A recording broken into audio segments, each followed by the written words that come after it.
Атырау жерінде ел өміріне белсене араласып жүрген меценат азаматтарымыз да баршылық. Осы орайда жергілікті кәсіпкерлерге және тұрғындарға шынайы ризашылығымды білдіргім келеді. Атыраулықтар елордамыздың 20 жылдығына тамаша тарту жасағанын бүкіл ел біледі. Есілдің үстіне салынған бекіре балығы тәрізді көпір Астананың көркін аша түскен бірегей нысанның бірі. Сол сияқты Түркістандағы ұлы дала елі орталығы Атырау жұртының сыйы.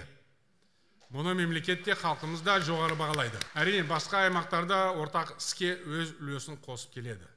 Осындай жанашырлық пен ынтымақтың арқасында елдігіміз нығаяды. Алайда біз келешекте аймақтардан осындай сыйлықтарды талап етпейміз. Әрбір облыс мейлі жаңа болса да өз күшімен, үкіметтің көмегімен, инвесторлардың қолдауымен өз жұмыстарын өздері атқару керек.